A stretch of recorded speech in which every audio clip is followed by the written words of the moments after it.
कि जो कॉमन लक्षण जाने जाते हैं, कोई भी जोड़ों में दर्द होना, मान लीजिए कोई भी जोड़, माथे से लेके पैर तक, मान लीजिए हाथों में दर्द हुआ, सूजन हो गया, चोट नहीं लगी, कोई भी अगर दर्द जोड़ों में है, उसके साथ अगर सूजन है तो वो गठिया है। इससे बड़ा कोई सबूत नहीं है। आपको जोड़ों में दर्द हुआ, सूजन आ गया, वो गठिया है। तो किस टाइप का गठिया हुआ एक्सपर्टीज बता सकता है। लेकिन अगर किसी को हो जाए तो उसको गठिया है, चाहे वो ब्लड में आए नहीं है। और किसी को भी जोड़ में दर्द हो जाए बिना चोट लगे हुए और सूजन के साथ प्रेजेंट कर जाए, उसको गठिया माना जाता है। गठिया के बहुत प्रकार है।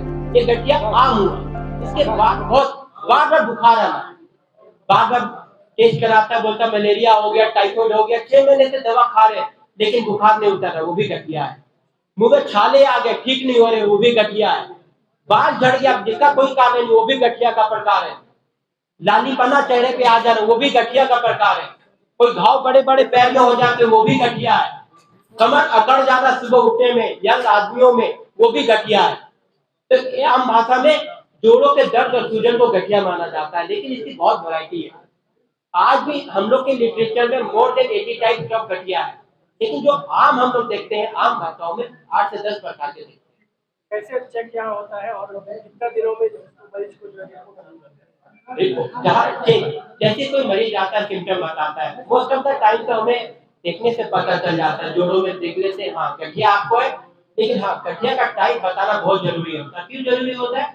कुछ गठिया सीरियस नहीं होते हैं, कुछ गठिया सीरियस होते हैं। ऐसा मत समझिए कि गठिया से जान नहीं जा सकती, गठिया जानलेवा भी होता है। तो वो गठिया को पता लगाना, उसको रूल आउट करना बहुत जरूरी होता है। इसीलिए गठिया का टेस्ट का इंपॉर्टेंस है। जैसे सबसे ज्यादा आज भी आप देखेंगे यंग लेडीज में लूपस, जब से मैं आया हूँ एक ही बीमारी से डरता हूँ, ऐसे नहीं। लड़कियों में होता है, जो 15 से 40 साल की लड़कियां होती हैं, इन्हीं लड़कियों में मिस डायग्नोसिस सबसे ज्यादा है। और दवा खाने के बाद भी 20 से 30% ऐसा केस होता है जिनमें हम लोग सक्सेसफुल नहीं हो पाते हैं। इसीलिए उसी में सबसे ज्यादा इंपॉर्टेंस होता है एएनए का, जो मैडम ने बताया। अगर गलती से कोई टेस्ट एएनए का ना करे, निगेटिव कर दे, बड़ा डिफिकल्ट हो जाता है। बोलता है कि लूपस में एएनए का टेस्ट पॉजिटिव होना ही चाहिए, तभी लूपस है, नहीं तो लूपस नहीं है। इसीलिए हम लोग को स्टार्ट करना पड़ा। मैं अपने बारे में बताने से पहले कुछ 5 साल की जो जर्नी रही उसके बारे में बताना चाहूंगी। जब भी मरीज कोई गठिया के रहते हैं, वो अक्सर आयुर्वेदिक, होम्योपैथी, बहुत सारे तरह के इलाज तरीके लेते रहते हैं। और क्या होता है, एक सिंपल टर्म्स में आप ये समझे कि एलोपैथी की जो दवाइयां हैं वो एविडेंस बेस्ड मेडिसिन पे काम करती हैं। मतलब उनका क्या इफेक्ट है, उनका क्या साइड इफेक्ट है, उनको किस तरह से रोका जा सकता है, वो सब कुछ हमें पता होता है, जो कि आयुर्वेदिक और होम्योपैथी में पता नहीं होता है। इसलिए पेशेंट बहुत ही टर्मिनल स्टेज में हमारे सेंटर में आते रहे हैं। पहला साल हमारे लिए सबसे कष्टकर और चुनौती भरा रहा था, क्योंकि मरीज भी नहीं थे और सबसे ज्यादा अवेयरनेस भी नहीं था हमारे पास। लेकिन जिस तरह राज्य गठिया रोग केंद्र खुला, उसी तरह तुरंत उसके बाद सारा एक्सपर्टीज लेने के साथ मैंने zero spectrum diagnostic lab start किया।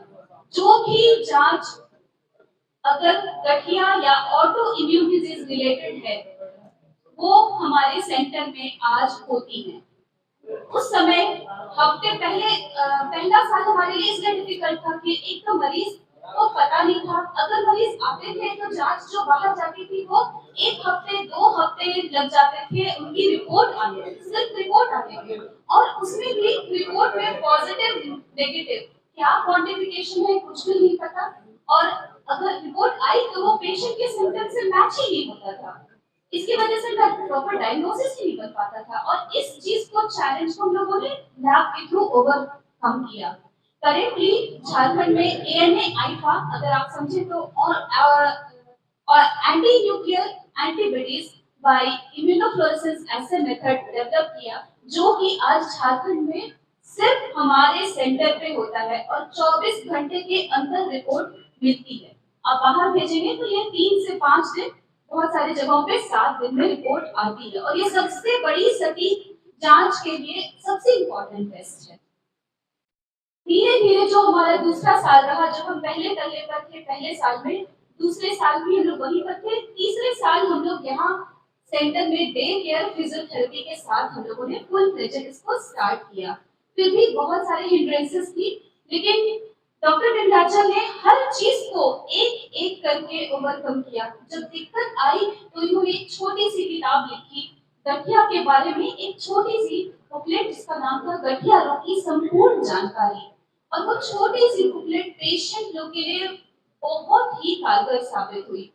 पेशेंट उसमें बिल्कुल आम भाषा में क्या दिक्कत है, क्या करना चाहिए, क्या खाना चाहिए, किससे मिलना चाहिए, ये सब कुछ उसमें बहुत ही अच्छी तरीके से मेंशन किया हुआ था।